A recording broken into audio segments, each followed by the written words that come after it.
you.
straight to race, and it means we've got to do another all the way around actually, because James Clark, all the tyres, temperature leaves, and you've got to make sure that you've got that in a slick tyre before it's safe.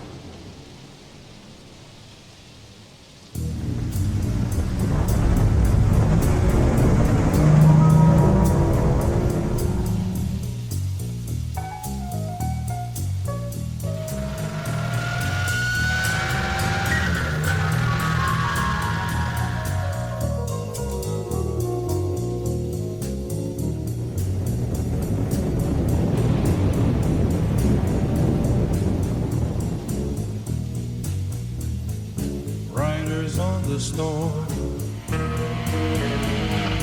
riders on the storm. Into this house we're born, into this world we're thrown, like a dog without a bone, and packed we're out alone. Riders on the storm, there's a killer on the road. His brain is squirming like a toad. Take a long holiday. Let your children play. If you give this man a ride, sweet family will die. Killer on the road.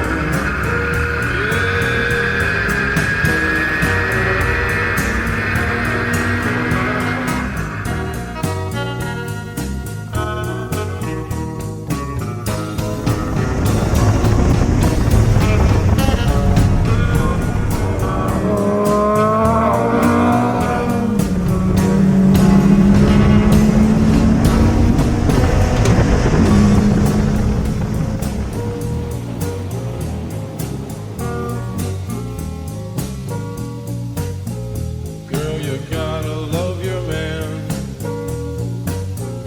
Girl, you gotta love your man. Take him by the hand. Make him understand. The world on you depends. Our life will never end. Gotta love your man. Yeah.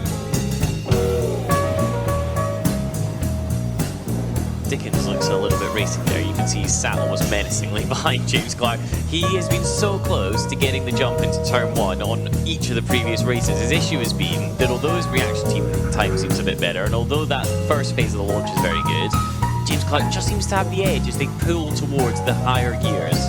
Yeah, I suspect it's that issue I just mentioned, that with James's car the clutch is either in or out, so he probably gets a bit of wheel spin right at the start, whereas I think Steve Dickens uses a more conventional clutch, which gives him that good start. But once James has got that clutch out, the wheels will stop spinning, then he sort of flies through that, as you say, the second phase of the start. So it'd be nice if Steve could just beat him to the first corner and make it a bit more interesting for the rest of us, wouldn't it? We almost need to do what happened at Suzuka all those years ago and swap pole position to the other side of the grid, and then Steve would be on the inside. Yeah, but we wouldn't want the outcome of that, though. No, not at all. Not at all. For those who aren't aware, we're of course referring to the Senna-Prost collision that happened at Suzuka. The second time they were deciding the title, this time between Ferrari and McLaren, respectively. James Clark, he leads the grid back to position number 1. Let's watch if he can stop it this time and hopefully keep it running. I'm sure he'll be revving it all the time as the clutch comes out on this occasion. I'm sure he will. He looks prepared and happy. Cars find their grid slots appropriately. Still no Ian Crombie, of course. That's why there is a hole next to Michelle Hayward. Everybody else just pulls themselves forward by a couple of spots, find themselves in position. Before you know it, we'll await the green flag at the back, just behind Ben Malik, who is there, and keep an eye on that blue car from the back. He'll be making progress very quickly in the opening stages and potentially even towards the closing part of this shortened 13-minute race. Lights are on, lights go out, we race again. Dickens gets a good start, and again it's James Clark from Dickens, then Spencer McCarthy. Spencer McCarthy, he's up the inside of Dickens. Here comes Wilson as well. He's trying to get involved. There's not quite a gap, I don't think, but Dickens, although he gets the launch, he leaves the door wide open at Redgate. Riders on the storm.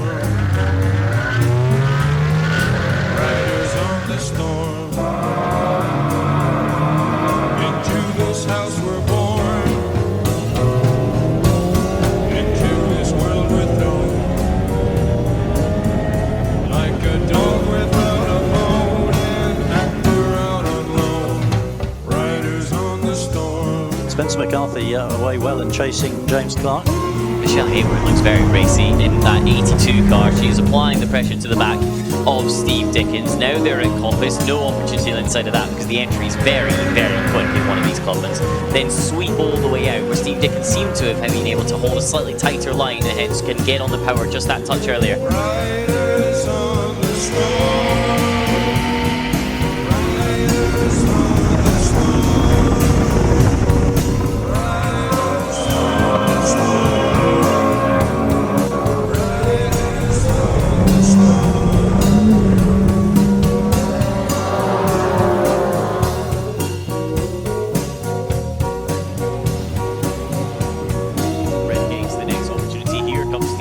Dickens wants through and Wilson has to tuck back in again because offline I reckon there's still just that little bit of greasiness which makes it difficult to attempt the pass, and we'll resume battle as well for the class further down. Gautier Thornton happy to cover off Will Freeman into turn number 1. Down Cascades comes your battle between Wilson and Dickens, and make that Dickens and Wilson because Steve makes a fantastic move on the brakes, textbook at the old hairpin. Yeah, very, very nice overtake at the old hairpin. And as you said, Will Freeman challenging Matthew Gautier Thornton on the first lap, first couple of laps, as he did in the first race. Let's hope he can maintain the pressure a little bit longer this time.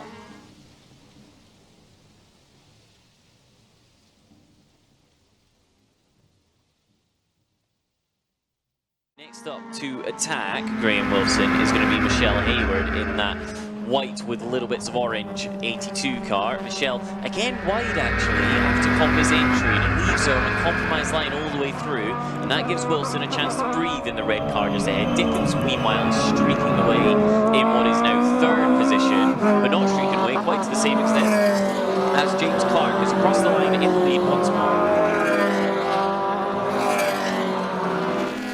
Yeah, if you remember, Michelle Hayward was chasing Graham Wilson towards the end of the previous race.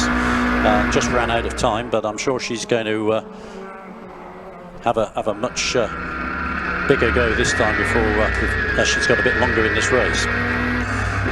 An interesting pickup actually, and a very good pickup from within the commentary box, has been that James Clark had a little bit of stuttering on the throttle. Now we can't hear that with our headset, but it is not a situation he wants to be in, so keep your eye on the race leader's lap times. Of course he set the fastest lap last time through, but we'll have to keep a watch on whether or not that is able to be maintained over the remainder of this race. Still, Michelle Hayward applying pressure in an attempt to try and get past Graham Wilson, but still no opportunity presented by Graham Wilson as he drives a very cleverly positioned car. Yeah, Graham seems to have learned some quite good defensive driving, so I'm not sure who taught him that. Not that I'm suggesting I ever drove like that.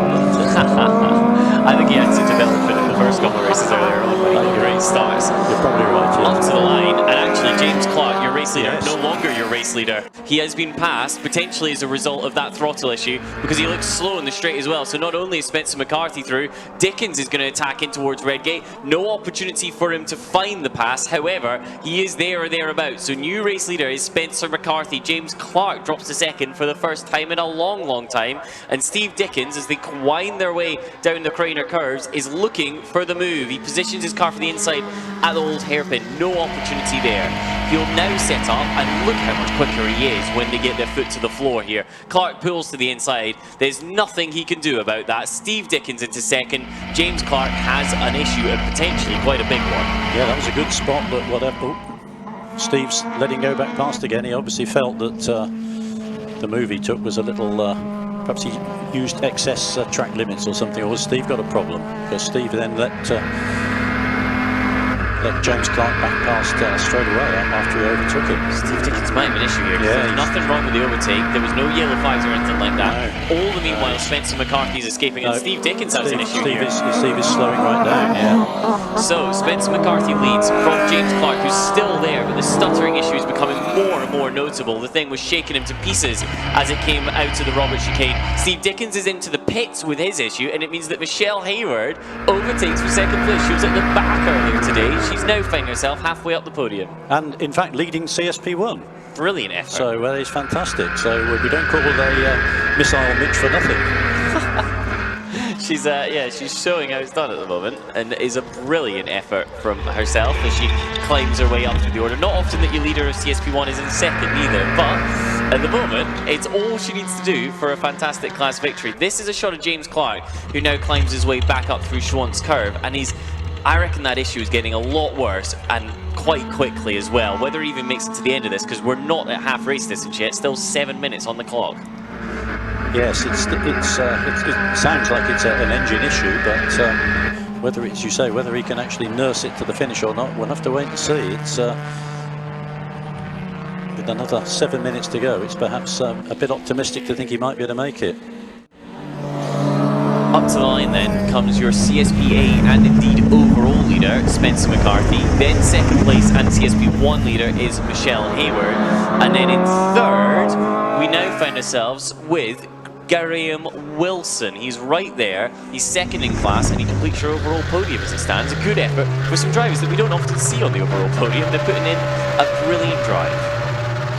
Just shows that you're always there. As long as you're there to capitalise on somebody else's mistake, it does eventually fall your way. And so nice for Graham Wilson. It happens to be his birthday today. Oh, and James Clark into the pits. That car does not sound healthy at all. That is game over for James, I'm afraid.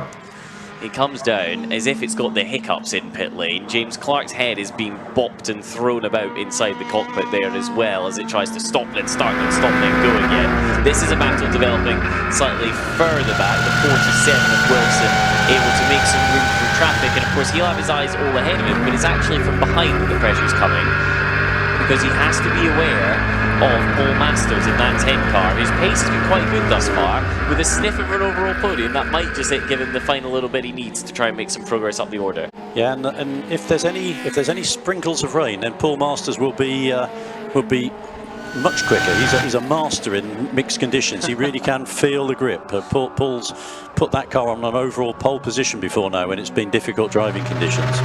Rain Masters Hall is the case then for the 10 car. He's sitting thereabouts just behind him.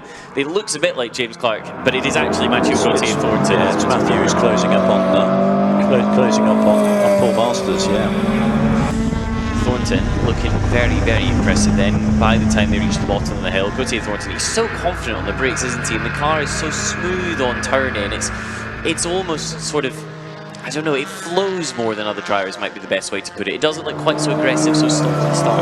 Yeah, and Matthew Gauthier Thornton is a master of sim racing, by the way. He went to Goodwood on Thursday and went on some of the sims there and was quickest overall and beat Tom Chilton. So I think that's quite impressive. It is very impressive. He's won quite a few trophies for his sim racing. We'll keep an eye on that then. I wonder, because obviously these cars are not available in the sim too often, but I suspect he'll have a car that he reckons is close enough and he has a go at the track before the weekend. I'm absolutely confident that he knows enough about sim racing to adjust the model there to replicate what these cars feel like, yes.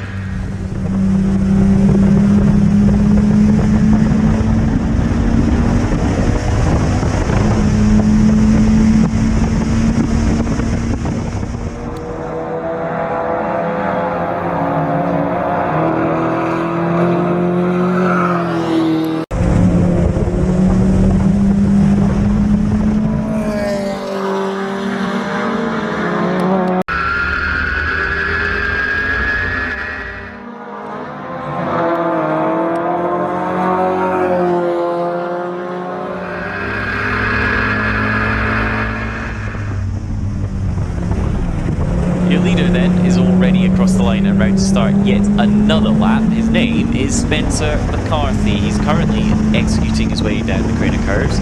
Towards the old hairpin he goes. What's the gap between himself and Michelle Hayward? Last time through it was 5 seconds, and in turn Hayward actually has 5 seconds, 5.5 almost, over Graham Wilson. Gauthier Thornton, we mentioned he was closing in on Paul Masters, he's managed to get that one executed and he finds himself in 4th overall now. And although Michelle is actually lapping marginally faster than Spencer McCarthy, it is only a few tenths, so she's not, all things being equal, she's not going to make that time up in what's left in this race.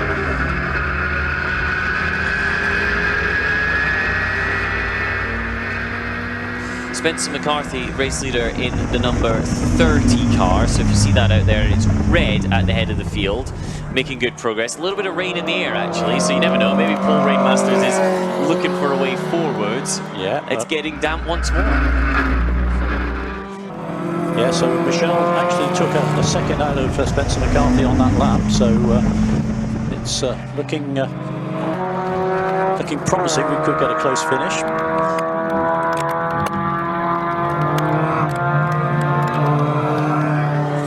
Left on the clock. That will be, I reckon they might get essentially 2.5 more laps out of this one, given so. where they are on circuit. So 2.5 laps, close in 3.5 seconds.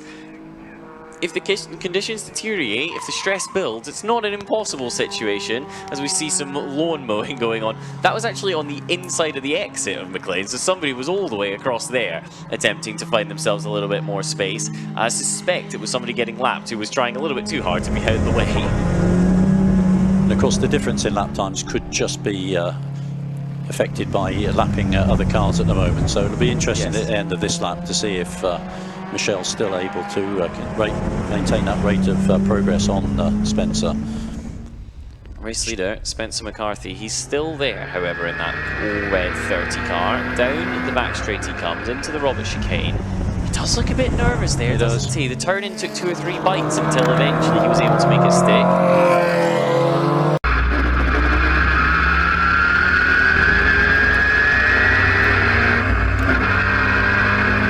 Spencer is not sewn up yet. 2 minutes left. That'll be 2 laps until we see the checkered flag. Yeah, so 52's up the inside of the 89, and they stay as they were. Another second closer for Michelle there, yeah, and a little bit of rain falling with 1 minute and 45 seconds to go. Yeah, we got. That is the 42 car, I think, off at the exit of McLean's. That'd be Pipitana Wood. Oh dear. Such a shame for Pipitana Wood. Been having such a good run today after her problems of yesterday, and it is disappointing. Pippa pulls off then. She's a long way into that, which means that either it's gone quite quickly or she's had a mechanical and consciously might find herself off the edge of the road. Spencer McCarthy approaches McLean's and the rain continues to get just a little bit heavier. It's still those thin droplets that you won't notice if you're only out for a second or two, but when you're driving around the circuit in excess of 100 miles an hour, you will notice even the smallest change in track conditions. And that little amount of drizzle at 100 miles an hour will feel like quite a storm. I'm sure they make their own wind, of course, by passing through the air at such a rate. Exactly, yeah. Spencer McCarthy then descends upon the Robert chicane for the penultimate time. He's got one more tour of Donington Park's national layout to make, and then he will have both a class and overall victory for the first time this weekend. On the brakes towards Roberts, Michelle Hayward is gaining. It was 3.5 seconds. Yeah, it went up to 4. It's now at 3.6. Yeah, so maybe a bit of traffic. I think a bit of traffic probably caused that. Yeah. Crombie looks as if he's coming under pressure here. Actually, Crombie and Paul Masters involved slightly further down the order, I reckon. Trying to make a little bit of progress. Who is that who's gone around the outside? That is Ben Malik. That's Ben Malik. Ben Malik making progress. Yeah, he's made a good bit of progress just recently, hasn't he? Yeah. Ben Malik. Because he had to start from the back of the grid with that new diff in the car. Took his time coming through the grid as well, it must be said, but finds a way through on Paul Masters at turn number 1.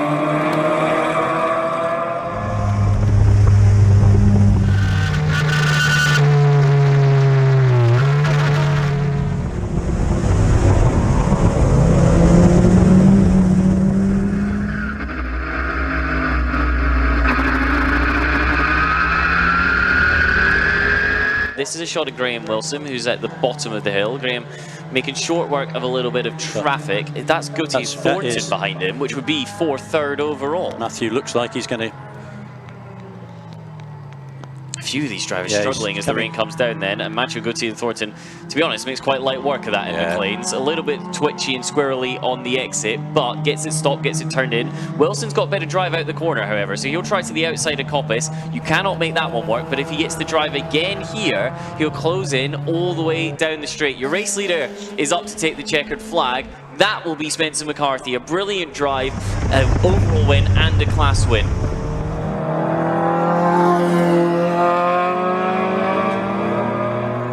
Michelle Hayward is 2nd overall and of course wins CSP 1 with that.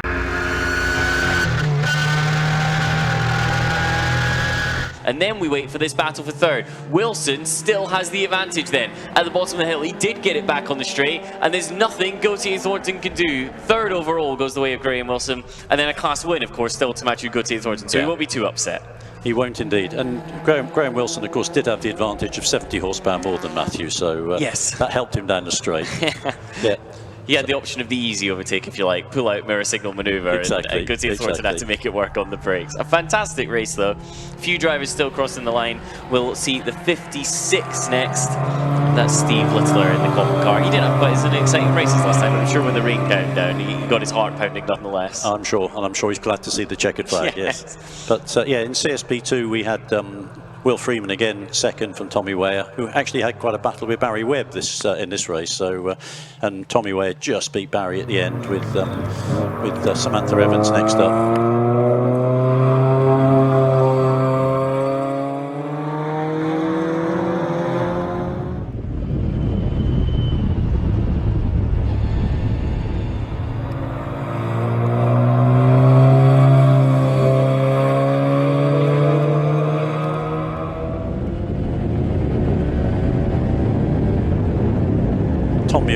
Again, just one CSPB as he's done all but once this year. So he's now equal with James Clark, winning all but one race this year in class. A mightily impressive record. The sort of record we'd have mentioned a lot before now if it hadn't been for James Clark looking so impressive over the course of the season. Exactly.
Thank you, Tom. It looks like we've got some happy drivers just getting out of their cars at the moment. Spencer McCarthy, we'll talk to you first of all.